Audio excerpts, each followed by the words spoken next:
New World's an open-world MMO set in an alternate version of the 17th century. It takes place on an island we call Aeternum. It's a place of legend. It's a land of power and of treasure. It's a place where your choices matter.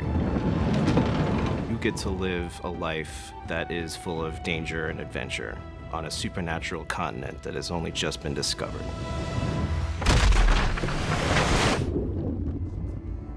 We wanted to build this version of a haunted Eden. We wanted beautiful, picturesque landscapes with danger around every turn. There's these hints of supernatural and these things that show you're not really anywhere you've ever seen before. Contrast is something that we really want players to feel as they move around the world. Every space they enter feels different and special from the space behind it. They feel like every hill they're going over, there's a new adventure. Not many people know too much about Aeternum yet. I think that's where you come in as a player. And there are threats, but there's also opportunity.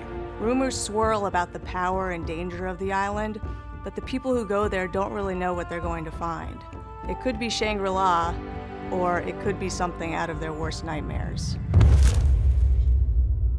The thing that gives Aeternum this power and makes it supernatural and special is there's this mineral that runs below the earth, and it's called Azoth, and it's known to have magical properties. Azoth can amplify things.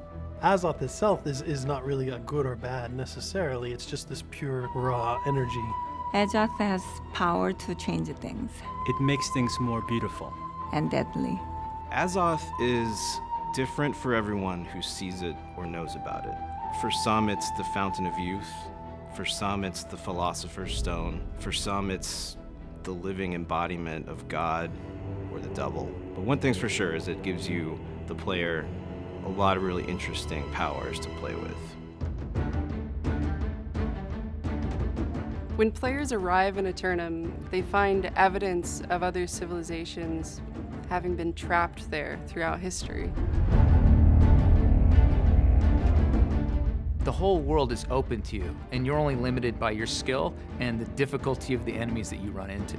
It's completely classless, so you choose how you want to play by choosing the equipment, and the weapons you choose also defines your play style. Players will have a lot of freedom to choose what they do and how they do it. One of the fundamental tenets of New World has always been autonomy, and that manifests in every single system in the game. The game adapts to the player and their play style. Want to become the best blacksmith or the best sword fighter? The progression system supports that. They just have to keep doing what they do best. There's multiple settlements all over the world, and the corruption is always this invasive, aggressive force that's constantly trying to push back, trying to drive players out. The corrupted have massive armies growing in the north, and some of their influences are beginning to trickle down to the south, where players are trying to build their homes.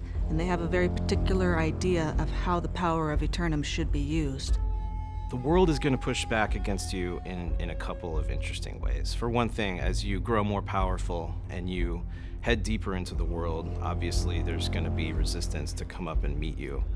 But one of the most exciting things about the game is that as you and other players begin to form settlements and you begin to push back the things in the woods, they'll come for you. You're gonna find some really interesting battles that have to get fought in order to keep your foothold in this world.